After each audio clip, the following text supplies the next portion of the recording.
This is Newcap News with Nerman Esau. Good evening. Lloydminster RCMP are looking for a young woman they believe may have been witness to a serious assault this past weekend. Police say the incident took place at this apartment building early Saturday morning. They received a complaint of a man covered in blood near the scene. Now, officials were then told there was a second victim in an apartment building in the 1600th block of 47th Avenue. It was evident that that male had been brutally assaulted, and both of the gentlemen were transported by the emergency medical services to the Lloydminster Hospital.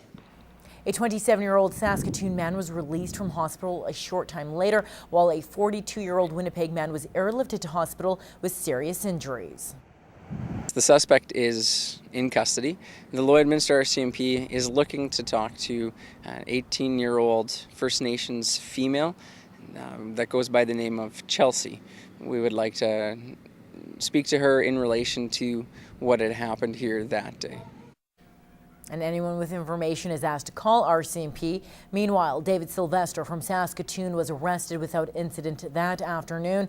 The 36-year-old resident is charged with 2 counts of aggravated assault. He is scheduled to appear in court tomorrow. Well, a 2-vehicle collision in the border city has sent a man to hospital with minor injuries. Lloydminster RCMP say a pickup truck that was trying to cross 44th Street was struck by an SUV headed westbound. The driver of the truck sustained minor injuries. Police are still investigating and charges are pending.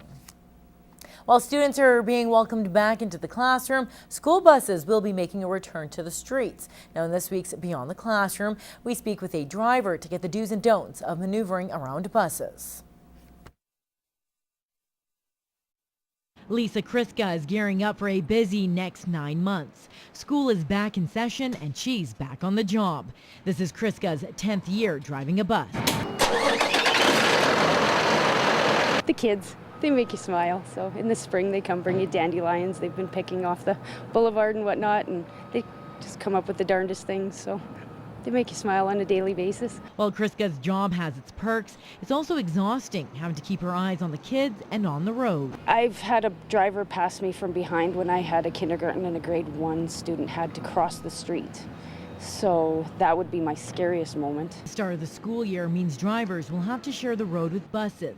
And there are some important rules motorists need to follow. If you see a bus with red lights flashing, please slow down and stop. The red light means stop. If you see a bus anywhere on the road, caution, caution, caution, please, just to keep the kids safe.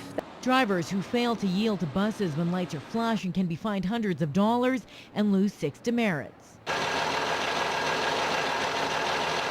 As for the students on board, this is MJ's 2nd year taking the bus. Good morning. Good morning.